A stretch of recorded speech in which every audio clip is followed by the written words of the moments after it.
এবার আসেন, আল্লাহ পাক আরশে আজিম সৃষ্টি করেছেন।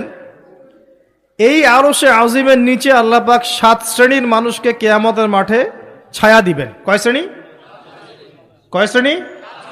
এটা মুখস্থ করবেন। 7 শ্রেণীর মানুষ। 1 নাম্বার হচ্ছে ন্যায়পরায়ণ শাসক। 1 নাম্বার কে? যত মানুষকে আল্লাহ পাক আজকে শাসন ক্ষমতা দিয়েছেন, ছোট ক্ষেত্র থেকে বড় পর্যন্ত, তাদের সবার সামনে 2টা গন্তব্য অপেক্ষা করছে। কয়টা? এর বাইরে কোনো গন্তব্য নাই তাদের জন্য।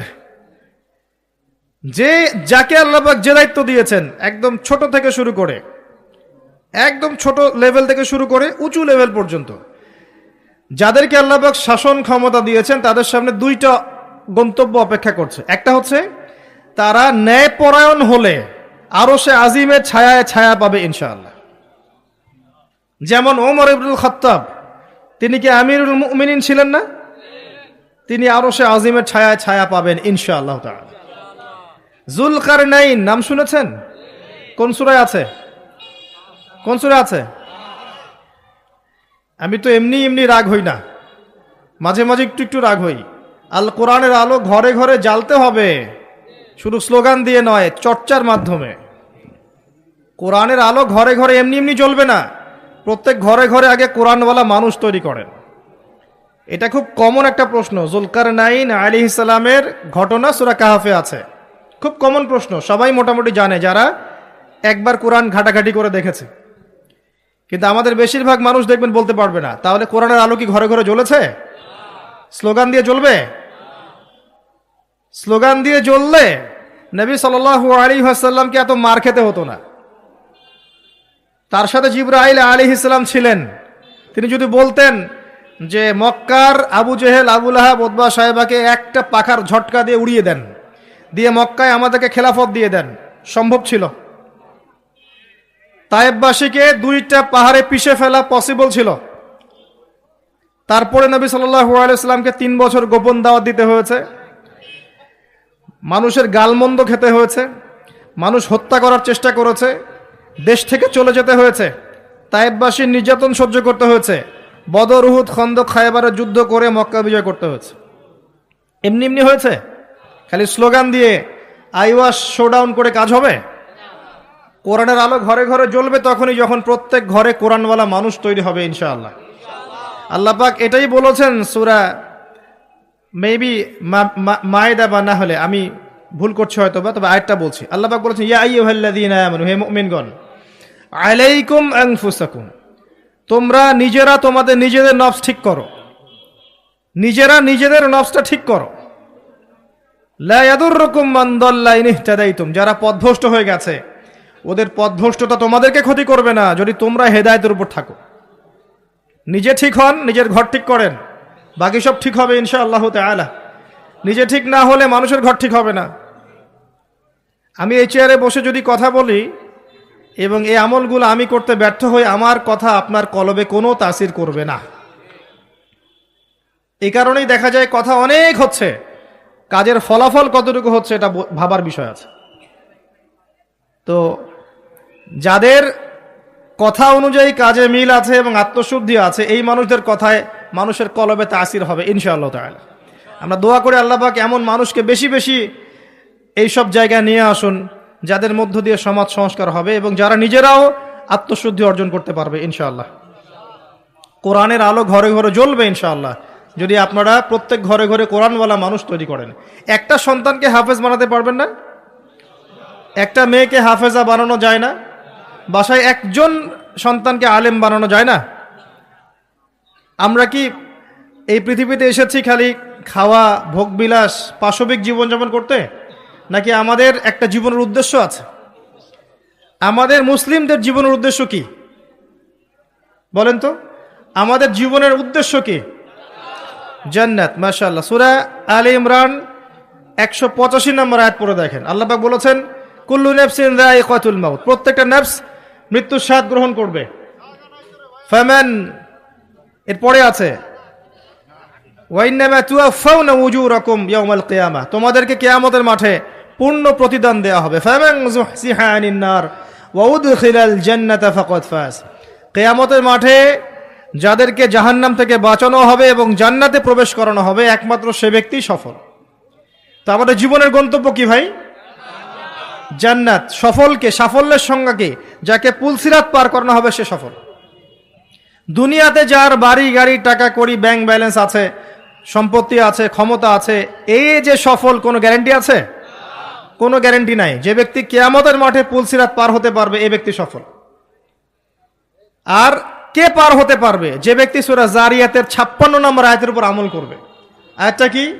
ওয়ামা খালাকতুল জিন্না ওয়াল ইনসা ইল্লা লিয়াবুদুন, আমি মানুষ এবং জিনকে শুধুমাত্র আমার ইবাদত করার জন্য সৃষ্টি করেছি। তো পৃথিবীতে যে আল্লাহর ইবাদত করবে, যার জীবনের গন্তব্য ঠিক রাখবে, সে ব্যক্তি সফল, আর কেউ সফল না। তা আমাদের উদ্দেশ্য কি ভাই? খালি বিয়ে করা, ঘর সংসার করা, বাচ্চা পয়দা করা, মারা যাওয়া?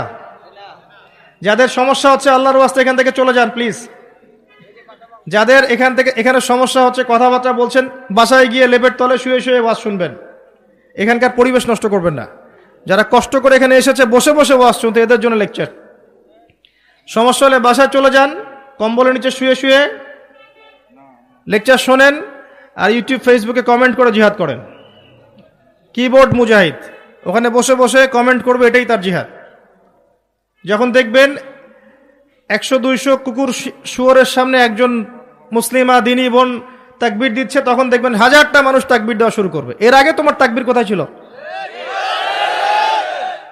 এতদিন তো পশুর মতো জীবন যাপন করেছে। এখন একটা মেয়েকে আল্লাহ পাক জজবা দিয়েছেন, এখন দেখবেন যে কোনোদিন নামাজও পড়ে নাই, সেও আল্লাহু আকবার লিখে ফেসবুকে স্ট্যাটাস দিচ্ছে। তোমার আল্লাহু আকবারের কিছু যায় আসে না। আল্লাহু আকবার দেওয়ার মানুষ আল্লাহ পাক তৈরি করবেন ইনশাআল্লাহ। আর আল্লাহ পাকের গরু ছাগলের প্রয়োজন নাই, আনআমের প্রয়োজন নাই। লাহুম কুলুবুন লা ইয়াফকাহুনা বিহা, আছে না? ওয়া লাহুম আযানুন লা ইয়াসমাউনা বিহা ওয়া লাহুম আ'য়ুনুন লা ইউবসিরুনা বিহা উলাইকা কাল আনআম। এই আনআমদের আল্লাহর কোনো প্রয়োজন নাই। আল্লাহ পাক তার দিনকে বিজয় করার জন্য আল্লাহর মুখলেস বান্দা তৈরি করবেন ইনশাআল্লাহ। একজন সরে যাবে 10 জন আসবে, 10 জন সরে যাবে 100 জন আসবে। ছেলে থাকবে না, মেয়ে আসবে। এই প্রজন্ম থাকবে না, নতুন প্রজন্ম আসবে। আল্লাহ পাক এই দিনটাকে প্রতিষ্ঠা করবেন ইনশাআল্লাহ। এ বিষয়ে কোনো সন্দেহ নাই, সন্দেহের কোনো অবকাশই নাই। যদি আমরা দায়িত্ব পালন না করি, ইয়াস্তাবদিল কওমান গায়রাকুম, অন্য কওমকে আল্লাহ পাক স্থলাভিষিক্ত করবেন। সুম্মা লা ইয়াকুনু আমসালাকুম, তারা তোমাদের মতো অপদার্থ হবে না। আল্লাহর কিচ্ছু যায় আসে না আপনাকে আমাকে, জানেন? এই যে আমরা বেঁচে আছি, দুনিয়ার বোঝা হয়ে বেঁচে আছি। আমরা পৃথিবীর বোঝা, এই উম্মতের বোঝা, আবর্জনা। আমরা প্রত্যেকেই, আমি নিজেকেও বলছি, আমরা উম্মার আবর্জনা। আমরা যদি উম্মার কিছু হতাম, আমাদের দ্বারা উম্মা বিজয় লাভ করত। আমাদের টার্গেট এখন একটা, দুনিয়া। আমাদের টার্গেট দুনিয়া, ভোগবিলাস, খাওয়া দাওয়া, ব্যাংক ব্যালেন্স, টাকা পয়সা, বাড়ি গাড়ি, স্ত্রী সন্তান, এতটুকু। মাঝে মাঝে আমরা জুমার নামাজে আসি, ঈদের নামাজ পড়ি, রমজান মাসে রোজা না রাখলেও তারাবিতে আসি, যাকাত দেই কি না দেই, সদকা একটু করি, বছর বছর হজ উমরা করি, টুপি লাগাই, দাড়ি লাগাই, ব্যাস ভোটের সিজন আসলে আবার ওইটা দিয়ে ভোট চাই। এই হলো আমাদের চরিত্র। এখন আমাদের আল্লাহর কোনো প্রয়োজন নাই। আল্লাহ পাক বলেছেন, ইন তানসুরুল্লাহ ইয়ানসুরুকুম, তোমরা যদি আল্লাহকে সাহায্য করো তখন আল্লাহ তোমাদেরকে সাহায্য করবেন। ইন্নাল্লাহা লা ইউগাইয়িরু মা বিকওমিন হাত্তা ইউগাইয়িরু মা বিআনফুসিহিম, কোন কওমের অবস্থা আল্লাহ পাক ততক্ষণ ঠিক করেন না যতক্ষণ ওই কওম তাদের অবস্থা সংশোধন করছে না। আলাইকুম আনফুসাকুম, নিজের নফস ঠিক করো, নিজে ঠিক হও। বেসিক জিনিস ঠিক নাই তো আমাদের। বড় বড় চিন্তা করছেন, বেসিকটা ঠিক নাই তো। দেখবেন ম্যাক্সিমাম মানুষ নামাজ পড়ছে না, ম্যাক্সিমাম মানুষ কোরআন পড়তে জানে না। বেশিরভাগ বোন আমাদের বেহায়াপনা, বেপর্দায় চলছে। ম্যাক্সিমামে রিজিক হারাম, জানেন? ম্যাক্সিমাম রিজিক হারাম, সুদ আর ঘুষ আর জেনার, এই যে দুর্নীতি, করাপশন দিয়ে ভর্তি। আল্লাহর ওয়াস্তে সত্য কথা বলতে শেখেন, নিজের নফসের সাথে সত্য বলেন যে আসলেই আমার রিজিকটা কতটুকু হালাল। সুদবিহীন মানুষ খুঁজে পাওয়া দুষ্কর। এখন সুদ খায় না, বা সুদ দেয় না, বা সুদের সাক্ষী থাকে না, বা লিখে রাখে না, বা লোন নেয়নি, এরকম মানুষের সংখ্যা খুব কম। 2-1টা হাতে গোনা পাবেন কিনা আল্লাহ ভালো জানে। একটা গ্রামে যাবেন, প্রত্যন্ত গ্রাম, সেখানে দেখবেন 10টা সুদী এনজিও ভরে আছে। রিজিক আমাদের হারাম। ম্যাক্সিমাম পরিবারকে গিয়ে দেখেন, পরিবারের মধ্যে পর্দা থাকবে না। ম্যাক্সিমাম পরিবার দেখেন বস্তুবাদী, খালি দুনিয়ার পিছনে ছুটছে। সাংস্কৃতিক অঙ্গনে গিয়ে দেখেন অপসংস্কৃতিতে ভর্তি হয়ে গেছে। যুবকদের দিকে তাকায় দেখেন, ম্যাক্সিমাম মেজরিটি সংখ্যক মাদকের সাথে সম্পৃক্ত। আপনি দেখবেন হয় মাদক, নাহলে গার্লফ্রেন্ড, নাহলে অহেতুক গেমস অ্যান্ড স্পোর্টস, নাহলে দেখবেন আপনি যে মুভিজ দেখছে, পর্নোগ্রাফি দেখছে, অহেতুক আড্ডাবাজি করে, গুন্ডা মাস্তানি করে সময় নষ্ট করছে, কোনো জীবনের কোনো উদ্দেশ্যই নাই। মানে জীবনযাপন এমনভাবে করছে মানে ও কখনো মরবেই না, মানে ও পরকালের ফিকির তো দূরের কথা, নামাজে ডাকবেন বলবেন প্যান নষ্ট, আমি যাইতে পারি না। ইল্লা মাশাআল্লাহ, এর বাইরে আল্লাহ পাক কিছু মানুষকে তৈরি করেছেন, করবেন এবং করছেন, যাদের জীবনের উদ্দেশ্য জান্নাত, যারা তাওহীদের সাথে শিরককে আপোস করবে না, যারা সুন্নতে থাকবে, বেদাত করবে না, যারা হালাল খাবে, হারামে যাবে না, পরিবারকে ঠিক করে পর্দায় রাখবে, দিনের জ্ঞান অর্জন করবে, প্রচার প্রসার করবে, আগামী প্রজন্ম তৈরি করবে, এবং যাদের মধ্যে আল্লাহর দ্বীনকে প্রতিষ্ঠা করার মুজাহাদা থাকবে।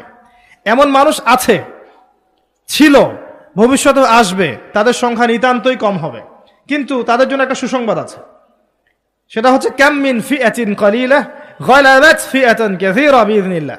আল্লাহ পাক বলেছেন কত ছোট ছোট সম্প্রদায় ছিল যারা বড় বড় কওমের উপর বিজয় লাভ করেছে। আগামীতে যখন ইসলামের বিজয় হবে সারা বিশ্বব্যাপী, তখন দেখবেন মুসলিমদের সংখ্যা খুব কম থাকবে।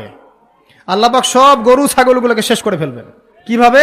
এই যে মহামারী দিয়ে শেষ করতে পারেন, অথবা দেখবেন এই যে জালেমের শাসন দিয়ে শেষ করতে পারেন, দেখবেন মুসলিমদের মধ্যে ক্রন্দন লাগিয়ে শেষ করতে পারেন, বা যখন আল্লাহ এবং তার রাসূলকে ভুলে যাবে, বহিঃশত্রুদেরকে চাপিয়ে দিয়ে আল্লাহ পাক শেষ করে দিতে পারেন। আল্লাহর কোনো প্রয়োজন নাই গরু ছাগলের। এবং এখন আমি নিজে এবং আমরা অনেকেই এই গরু ছাগলের মতো জীবন যেমন করছি, আল্লাহ পাক আমাদেরকে বোঝার তৌফিক দান করুন। জীবনের একটা উদ্দেশ্য থাকতে হবে, যে আমার জীবনের উদ্দেশ্য দিন শেখা, বোঝা, প্রচার প্রসার করা, প্রতিষ্ঠায় চেষ্টা করা। তখন গিয়ে আপনি পুরো জীবনের নেকি পাবেন। জীবনে তাওহীদ থাকতে হবে, সুন্নত থাকতে হবে, তখন পুরো জীবনের প্রতিটা কাজ ইবাদত হবে। তার আগে নয়। প্রতিটা কাজ করতে হবে আল্লাহর সন্তুষ্টির জন্যে, তার রাসূলের তরিকায়, এবং আপনার এই আমলগুলো কবুল হবে তখনই যখন রিজিকটা হালাল হবে। অহেতুক শুধুমাত্র প্রোটেস্ট্যান্ট ভার্সনে ইসলাম পালন করে খুব একটা ফায়দা নাই। সুবিধা যতটুকু সুবিধা পালন করলাম, যখন সুবিধা নাই পালন করলাম না, যেটা করলে কোনো সমস্যা নাই করলাম, খাওয়ার পরে মিষ্টি খাইলে কোনো প্রবলেম নাই খাচ্ছি, মধু খাচ্ছি, ঠিক আছে, কিন্তু এমন কাজ করলে সমস্যা করব না, ঠিক আছে। আপনি দেখবেন নামাজে পাক্কা মুসল্লি, কপালে সেজদার দাগ আছে, অর্থনৈতিক জীবনে পাক্কা সুদখোর, কারণ সুদ ছাড়লে চাকরি থাকে না। বাস্তবতা এমন ভাই, বাস্তবতা খুব কঠিন এবং বাস্তবতা খুবই খারাপ। বাস্তবতা হচ্ছে আমাদের নৈতিক অবস্থা এখন খুব খারাপ। এই জন্য প্রাইমারি লেভেলের কাজগুলো বেশি বেশি করা দরকার এখন। এই জন্য যারা ইসলাহ সংশোধনের চেষ্টা করছে, এইসব আত্মশুদ্ধিওয়ালা মানুষদের সোহবতে গিয়ে থাকেন, আত্মশুদ্ধিওয়ালা মানুষদের সাথে দেখা সাক্ষাৎ করেন, সোহবত নেন, পরামর্শ নেন, জীবন গড়েন। একা একা বই পড়ে বা দুই একটা লেকচার শুনে আপনার সারা জীবন পরিবর্তিত হবে না। কনস্ট্রাকটিভ কাজে আসেন এবং শৈথিল্যতাবাদী হয়েন না, একই সাথে বলবো চরমপন্থী হয়েন না। চরমপন্থী হলে উম্মার ক্ষতি আছে। এখন উম্মার বেস ঠিক নাই, একটা বাড়ির ভিত্তি এখন ঠিক নাই, এবং যারা ভিত্তি ঠিক করবে এই মানুষদের সংখ্যা দিন দিন কমে গেছে। কমার পিছনে আমাদেরও ভূমিকা আছে, আমরাও তাদেরকে কম বিতর্কিত করতে ছাড়ি নাই, এবং কোন কোন ক্ষেত্রে আমরা একে অপরের সাথে গীবত তহমত করে, সমালোচনা করে, কাদা ছড়াছড়ি করে এতটা সময় নষ্ট করেছি যে উম্মার অনেক ক্ষতি হয়ে গেছে। কথাগুলো খারাপ লাগলেও বাস্তব। আমি ইতিহাসের ছাত্র, যখন বাগদাদ আক্রমণ করেছিল এই যে তাতাররা, মঙ্গোলিয়ানরা, এটা জানেন তো? মঙ্গোলিয়ান যারা ছিল, ওই যে হালাকু খা, চেঙ্গিস খানের বংশধর যারা ছিল, এরা যখন বাগদাদ আক্রমণ করেছে, এরা ছিল প্রচণ্ড পাশবিক। মাত্র 40 দিনের মধ্যে এরা 10-20 লাখ মানুষকে হত্যা করে ফেলেছে বাগদাদের। এই হত্যাটা কিন্তু গুলি করে না, জবাই করে। 10 লাখ 20 লাখ মানুষকে জবাই করে হত্যা করা চারটাখানি কথা না। কি পরিমাণ হিংস্র ছিল চিন্তা করেন। ইতিহাসের পাতায় আছে যে মঙ্গলদের এক একজন নারী সে হাজার হাজার মুসলিমকে হত্যা করেছে, এক একটা মহিলা। ওই সময়ে যারা ওই আব্বাসীয় খেলাফতের দায়িত্বে ছিল, এরা সোনা দানা সব জমা করে তাদের এই যে মাটির নিচে জমা করেছিল। আর ওদের লিডার, মঙ্গোলিয়ানদের লিডার যখন এই বাদশাকে গলায় দড়ি দিয়ে শেষরায় নিয়ে যাচ্ছে সবার সামনে, তখন তাকে বলছে তোমাদের সম্পদগুলো কোথায়? সে দেখিয়ে দিল সম্পদ মাটির তলে। তখন সে ওই যে হালাকুখার যে বংশধর লিডার, সে সোনাদানাগুলো বের করে এই বাচ্চার মুখের মধ্যে ঠোসানো শুরু করলো। খা, খিদা লেগেছে, পানির পিপাসা লেগেছে, তখন তাকে সোনা খাওয়াচ্ছে, রূপা খাওয়াচ্ছে, খা। তো সে বলছে আমি কি খাবো, সোনা রূপা তো খাওয়ার জিনিস নয়। তখন ওই মঙ্গল কমান্ডার বলছে এই সোনা দানাগুলো জমায় না রেখে যদি জনগণের কল্যাণে ব্যয় করতে, এই জনগণ তোমাকে আজকে বাঁচাতে আসতো। ওরা বুঝতে পেরেছিল। কথা বুঝতে পারছেন? যে পয়েন্টে কথা বলতে যাচ্ছি সেটা হচ্ছে এই, ওই সময়ও কিছু কিছু মুসলিম যখন তারা আক্রমণ করেছে, তখন কিছু কিছু মুসলিম আপোসে বাহাস করছিল, বাহাস, একে অপরের সমালোচনা, ডিবেট, যেটা আমরা এখন বেশি করতে চাই, যে কাকড়ার গোশত খাওয়া হালাল না হারাম, এইটা নিয়ে তারা বাহাসে পড়েছিল। চিংড়ি খাওয়া হালাল না হারাম, এটা নিয়ে বাহাসে ছিল। ওই সময় কোনটা বেশি গুরুত্বপূর্ণ ছিল, এই বাহাসটা না ওদেরকে প্রতিহত করা? এটা বোঝার জন্য আপনার ডক্টরেট ডিগ্রি নেওয়ার দরকার আছে? মাদ্রাসা ফারেক হওয়ার দরকার আছে? Common sense. এখন পর্যন্ত বিশ্বে আমরা এই কাজটাই করছি। আপনি খেয়াল করে দেখবেন সারা ওয়ার্ল্ড ওয়াইড মুসলিমদের অবস্থা এখন এরকমই। চতুর্দিক থেকে চাপ আছে। এত সহজ না, চতুর্দিক থেকে মুসলিমদের চাপ আছে।